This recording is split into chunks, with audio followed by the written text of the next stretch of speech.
doesn't want to stay here anymore. That time, all the veils are lifted and you understand what this world is. This world is a toilet. You understand what this world is. This world is a liar. You understand what this world is. It is nothing but suffering. It is a prison.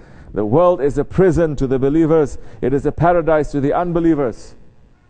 Adam alayhi salam, when he ate from the forbidden tree, from the forbidden fruit, and first time he had a stomach ache.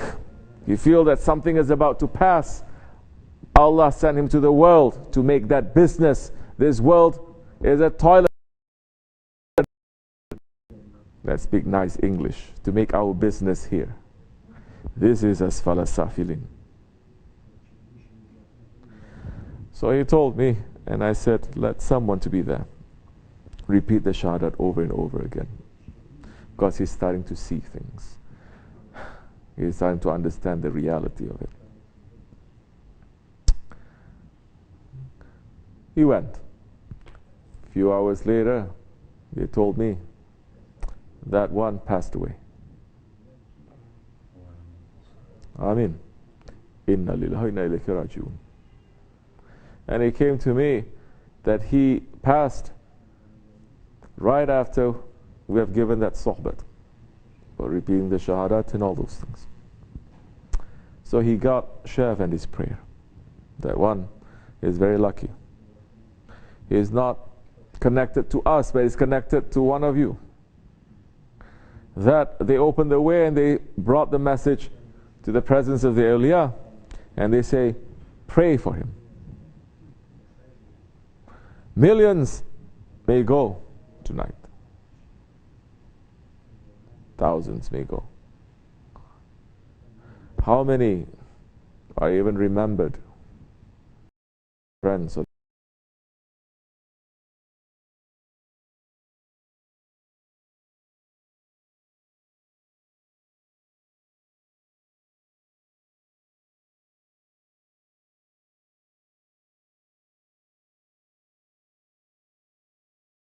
We pray Salatul Janazah for all those who have passed in the last 24 hours, for everyone. We pray Salatul Janazah al-Ghaibin.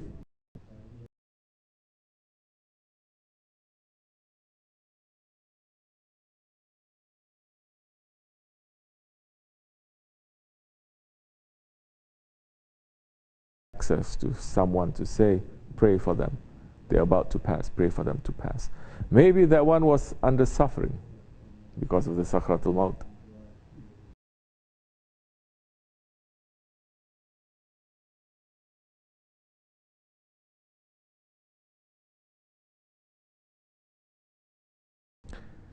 Then that punishment, that heaviness, that burden, that pain is lifted.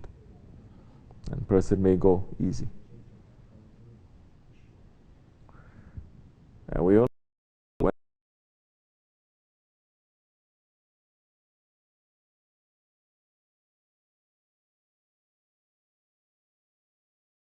about to pass, his name is passed on to a group of people who have just finished their zikr, to be asking for prayer.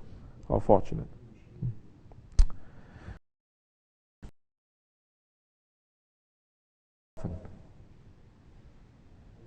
The shahadat has the power to turn an unbeliever to become a believer. The shahadat has the power to make that unbeliever who has never made one sajda, one sujud to Allah subhanahu wa ta'ala, his whole life maybe doing so many wrong things. He's on his deathbed. But because he says that one shahadat,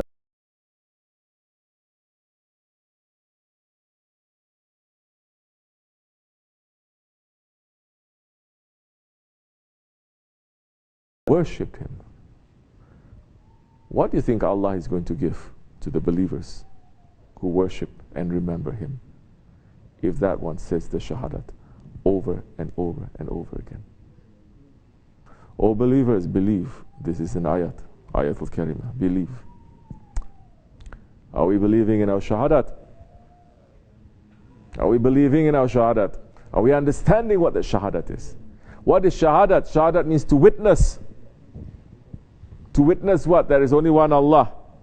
to witness that the Prophet ﷺ, Abduhu wa Rasuluhu. Then ask, we are saying this, ask yourself, have we witnessed one Allah? Have you witnessed that one Allah? No. Have you witnessed the Prophet ﷺ? No, you have not. So our shahadat is only by tongue. We're just saying it. But first by tongue, we have to believe by the heart. Once the heart believes, then maybe we're going to experience it here or hereafter. There are those who have experienced it already. They've experienced their Allah. They've experienced their Prophet ﷺ. For the rest of us, this is just taqlid that we are doing. It is not imitation in the way that it is fake. It is a rehearsal. It is following something that is the best, and it is following what they are doing. And one day, inshallah rahman, faith will enter to our hearts, and we're able to witness then what we are saying. Otherwise, it is just a saying. Have we witnessed? But what are we doing here? What are we doing here? If we're saying, La ilaha illallah, we're saying it over and over again. But if we don't understand what is the ilah,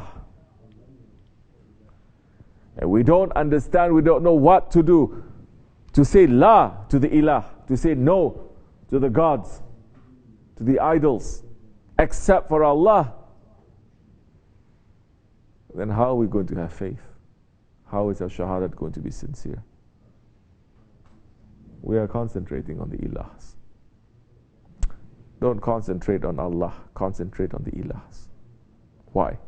Concentrate to get rid of the ilahs from our heart. Don't worry, that time when it's cleaned, this is the throne of Allah. Then we're inviting Allah subhanahu wa ta'ala to sit on His throne.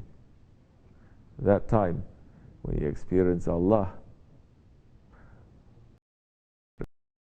it's dunya, not the akhirat. Because you discover the secret now. No man can give you anything, no woman can give you anything, no world can give you anything.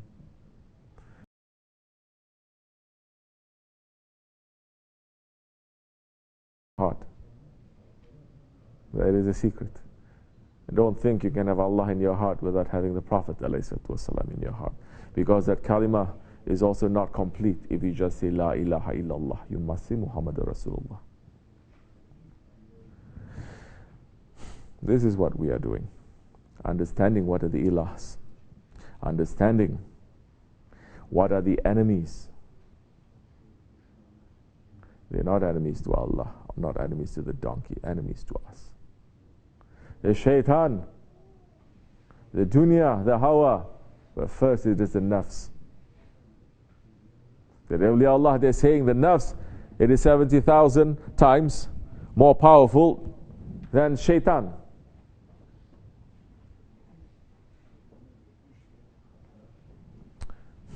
It is inside of us.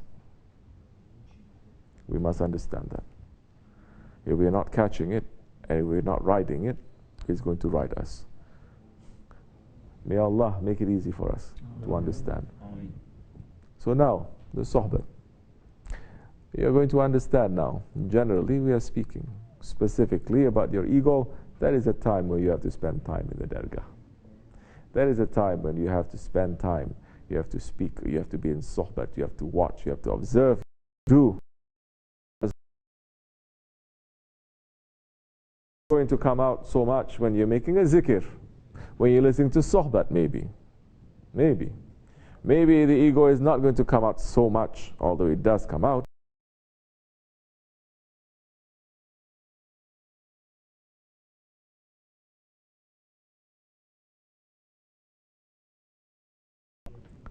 So welcome to the Dergah. The Dergah is that pressure cooker that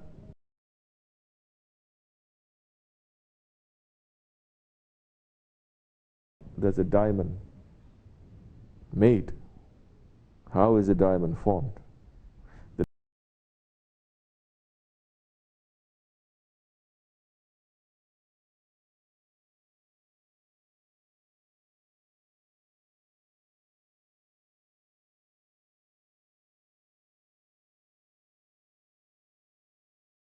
The diamond, it went through so much pressure, so much changes, so much burden.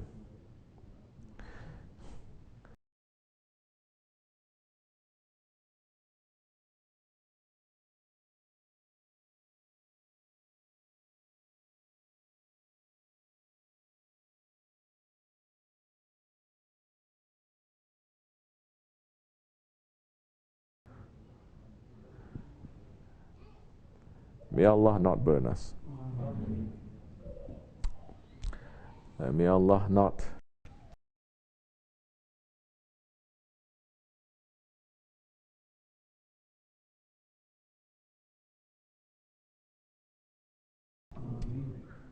the jewel that He has put inside of us. And may that jewel come out before we pass from this world.